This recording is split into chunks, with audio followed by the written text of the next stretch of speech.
Good morning students. आज हम व्याकरण का क्रिया और काल पाठ पढ़ेंगे। तो चलिए शुरू करते हैं। चित्रों के नीचे लिखे वाक्यों को पढ़िए। रात्रि में दिया जला दीजिए। मेरे साथ बाजार चलो। हलवाई जलेबी बना रहा है। पुलिस ने चोर को पकड़ा। ऊपर दिए वाक्यों में जला, चलो, बना रहा व पकड़ा शब्द कार्यों का बोध करा रहे हैं, अतः ये सभी क्रियाएं हैं। जो शब्द किसी कार्य के होने या किसी व्यक्ति या वस्तु की स्थिति का बोध कराते हैं वे क्रिया कहलाते हैं। बच्चों, क्रिया किसे कहते हैं? तो सुनो। जो शब्द किसी कार्य के होने या किसी व्यक्ति या वस्तु की स्थिति का बोध कराते हैं उसे क्रिया कहते हैं। जैसे जाना, खाना, रोना, हंसना आदि। क्रिया विकारी शब्द है, अर्थात यह लिंग, वचन, पुरुष, काल आदि के अनुसार परिवर्तित होती है। क्रिया से तात्पर्य कर्ता द्वारा किए गए कार्यों से है। क्रिया की विशेषताएं। 1. क्रिया के बिना वाक्य पूरा नहीं हो सकता है। 2. कुछ क्रियाएं एक शब्द की होती है तो कुछ एक से अधिक शब्दों की होती है। उदाहरण, रवि नृत्य कर रहा है। एक से अधिक क्रिया शब्द। रवि ने नृत्य किया, एक क्रिया शब्द। 3. कुछ क्रियाएं स्वयं घटित होती है तो कुछ क्रियाएं की जाती है। उदाहरण, वर्षा हो रही है, स्वयं होने वाली क्रिया। खेतों में पानी डाला गया, करने वाली क्रिया। 4.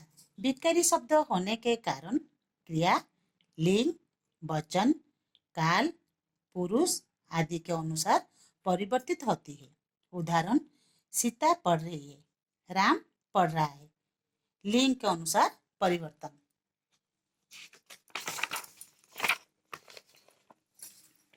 5. यदि वाक्य में कर्ता के साथ विभक्ति चिन्हों का प्रयोग नहीं किया गया हो तो क्रिया कर्ता के अनुसार होती है। उदाहरण, जानवर दौड़ते हैं। 6. यदि कर्ता के साथ विभक्ति चिन्हों का प्रयोग किया गया है तो क्रिया कर्म के अनुसार होती है। उदाहरण, रवि ने पत्र लिखा है। 7. क्रियाएं वाक्यों के अंत में लगाई जाती है। 8. वाक्य में एक से अधिक क्रियाएं भी हो सकती है। उदाहरण, पायल उठकर बाहर खेलने चली गई। क्रिया के भेद। क्रिया के 2 भेद होते हैं, एक अकर्मक क्रिया, 2 सकर्मक क्रिया। अकर्मक क्रिया किसे कहते हैं? अ प्लस कर्म अर्थात बिना कर्म की क्रिया। वे क्रियाएं जिनमें कर्म नहीं पाया जाता है उसे अकर्मक क्रिया कहते हैं। इन क्रियाओं का प्रभाव सीधे कर्ता पर पड़ता है। उदाहरण, पक्षी उड़ते हैं, बच्चा हंस रहा है। अन्य उदाहरण, सोना, नाचना, रोना, उड़ना, उठना, बैठना, चलना, भागना, आना, हंसना, तैरना, जाना आदि। अकर्मक क्रिया की पहचान के लिए क्रिया से पहले क्या, किसे, किसको आदि लगाकर प्रश्न किया जाता है। यदि उत्तर नहीं मिलता है तो वह अकर्मक क्रिया होती है। सक्रामक क्रिया किसे कहते हैं? स प्लस कर्म अर्थात कर्म के साथ।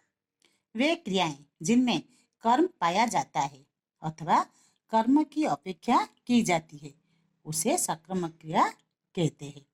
इन क्रियाओं का सीधा प्रभाव कर्म पर पड़ता है। उदाहरण, धोबिन कपड़े धो रही है, माताजी खाना बना रही है। अन्य उदाहरण, सुखाना, भरना, पढ़ना, बनाना, काटना, बोना, लिखना, खाना, पीना, भरना आदि। सक्रमक क्रिया की पहचान के लिए क्या, कहाँ, किसे आदि लगाकर प्रश्न किया जाता है।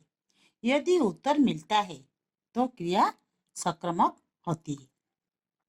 सक्रमक क्रिया के भेद। सक्रमक क्रिया के दो भेद होते हैं, एक एककर्मक क्रिया, दो द्रव्यकर्मक क्रिया। एककर्मक क्रिया किसे कहते हैं? जिन क्रियाओं में एक कर्म होता है उसे एककर्मक क्रिया कहते हैं। उदाहरण, मोहन पुस्तक पढ़ रहा है। कर्म पुस्तक, प्रिया सब्जी काट रही है। कर्म सब्जी। द्रव्यकर्मक क्रिया किसे कहते हैं? जिन क्रिया में दो कर्म होते हैं उसे द्रव्यकर्मक क्रिया कहते हैं। उदाहरण, मदारी बच्चों को खेल दिखा रहा है। कर्म बच्चों और खेल।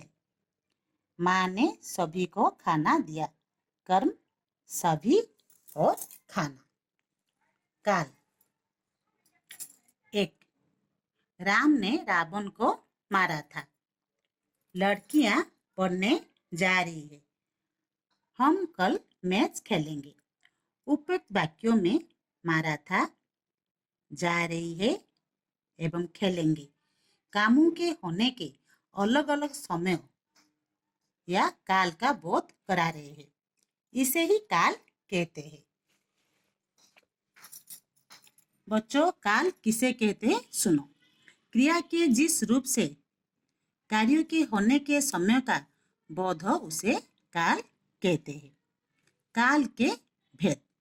काल के तीन भेद होते हैं, एक भूतकाल, दो वर्तमान काल, तीन भविष्य काल। भूतकाल किसे कहते हैं?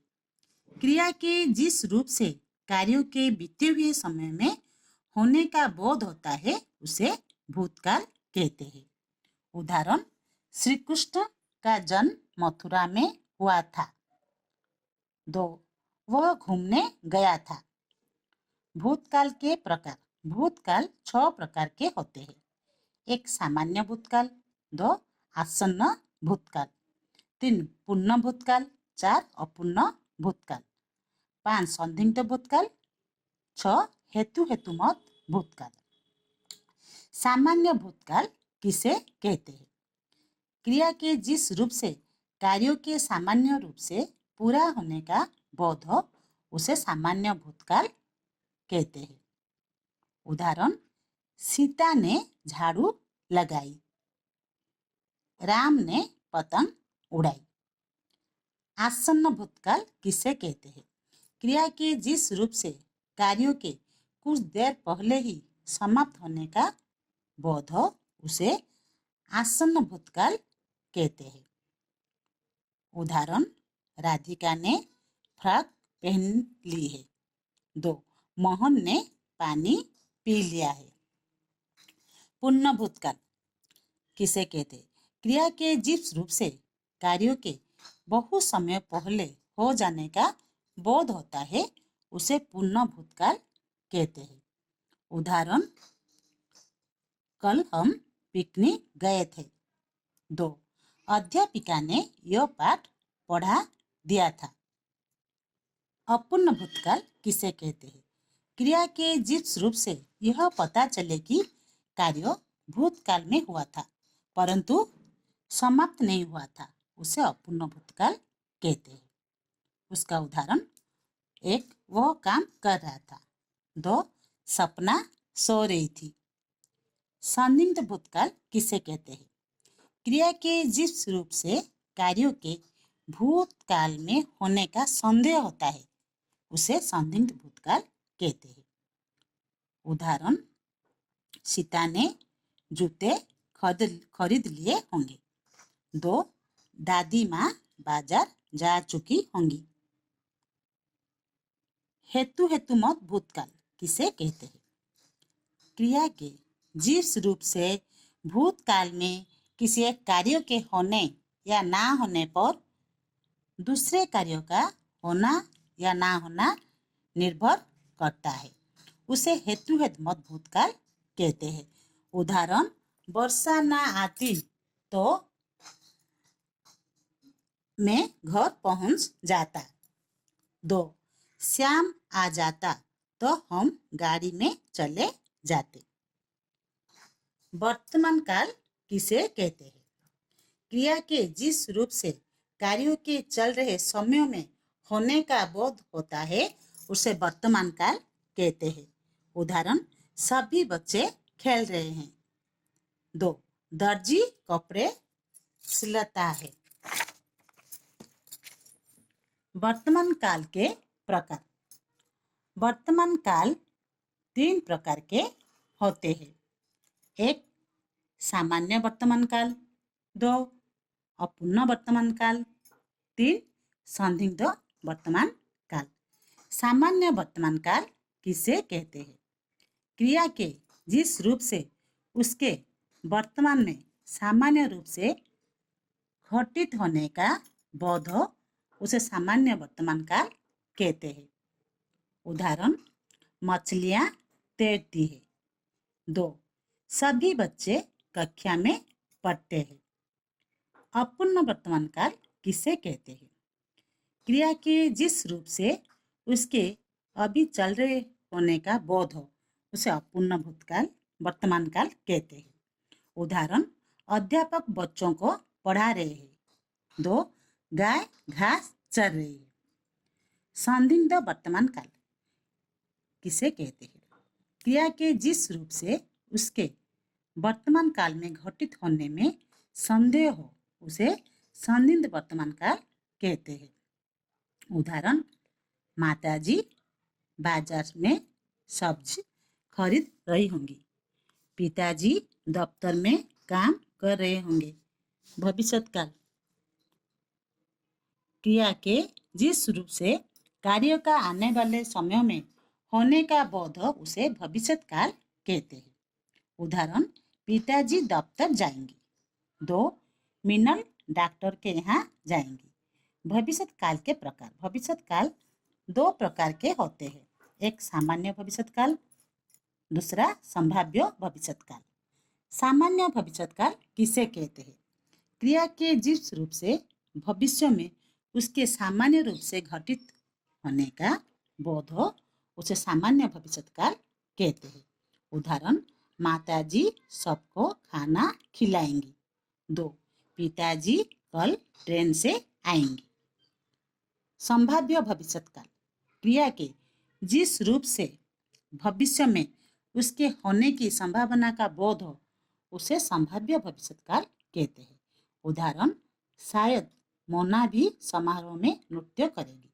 2. शायद आज पिताजी फल लाएंगे।